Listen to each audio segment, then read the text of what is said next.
21 दिसंबर 2023 sector 1D Gaddafi चौक नज़द बरकत हस्पताल। 3 डाकू असले के जोर पर 30 साला शहरी शहरोज असलम को लूट रहे थे। शहरोज ने डकैती के दौरान मज़ाहमत की, जिस पर डाकुओं ने उसे गोली मारकर हलाक कर दिया। इससे पहले कि पुलिस वहां पहुंचती, तीनों डाकू मुश्तिल शहरियों के हत्थे चढ़ गए। इस कदर बुरे तरीके से तशद्दुद का निशाना बनाया कि पुलिस को उन्हें फौरी तौर पर अब्बासी शहीद अस्पताल ले जाना पड़ा।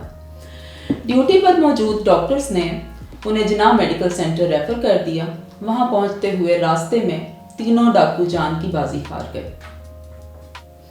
इस खबर में शुरू से लेकर आखिर तक आपको सिर्फ और सिर्फ बेहिसी मिलेगी। पुलिस रिकॉर्ड के मुताबिक मरने वाले आदि डाकू नहीं थे, यानी इस काम में नए थे। हमारी हुकूमतें आज तक नौजवानों को नौकरियां तो दूर, उनके बुनियादी हकूक तक देने में नाकाम रही हैं।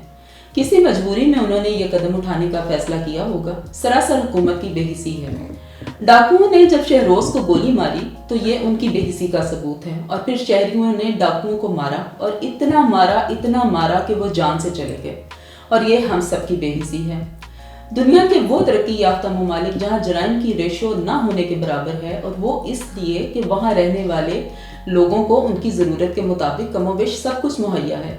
जब सबके पास सब कुछ होगा तो एक हाथ में पिस्तौल और दूसरे हाथ पर जान की बाजी लेकर कौन डकैती करने घर से निकलेगा। यानी ये तो तय है कि अक्सर जराइम मजबूरी के पेट से जन्म लेते हैं, और ये मजबूरी तब तक खत्म नहीं होगी जब तक हमारे सियासतदान संजीदगी का मुजाहरा नहीं करेंगे।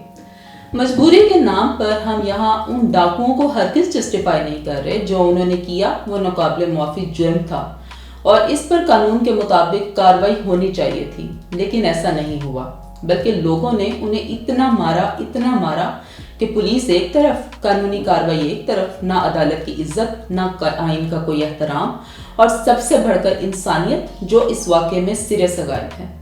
हम इतने संदिल कब से और कैसे हो गए? क्या हमारा कल्चर, हमारा मजहब हमें ये सिखाता है? जिन लोगों ने तशद्दुद में हिस्सा लिया, क्या वो खुद कभी किसी छोटे मोटे अहलाकी, समाजी या माली कुट का शिकार नहीं होंगे? सब होते हैं। तो क्या उनको पकड़कर भी सड़कों पर ऐसे ही सजा देनी चाहिए जो उन्होंने उन डाकुओं के साथ किया? ना पुलिस का इंतजार, ना वकील, ना जज, ना जेल, ना जल्लाद, सब कुछ लोगों ने खुद कर दिया। इस तरह तो देखा जाए तो उन सब पर कत्ल का मुकदमा बनता है, लेकिन होगा क्या?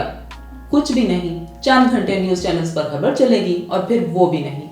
ना हुकूमत के किसी नुमाइंदे का बयान, ना पकड़ धकड़, ना वजाकती बयान, ना कोई नई कानून साजी। जब तक इस मुल्क में सियासतदान होश के नाखून नहीं लेते, कम से कम बतौर अवाम हमें तो अकल से काम लेना चाहिए। अगर कहीं कुछ गलत होता देखें तो उसे दुरुस्त करने की कोशिश करनी चाहिए, पुलिस को इत्तला देनी चाहिए, ताकि अपने हाथ कानून से रंगने शुरू ना कर दें।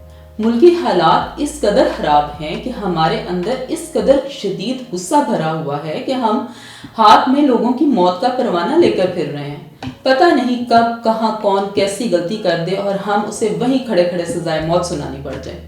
अगर हम बाज ना आए और यूं ही लोगों पर जमीन तंग करते रहे तो वो दिन दूर नहीं जब हम भी एक दिन उसी दलदल में जा गिरेंगे।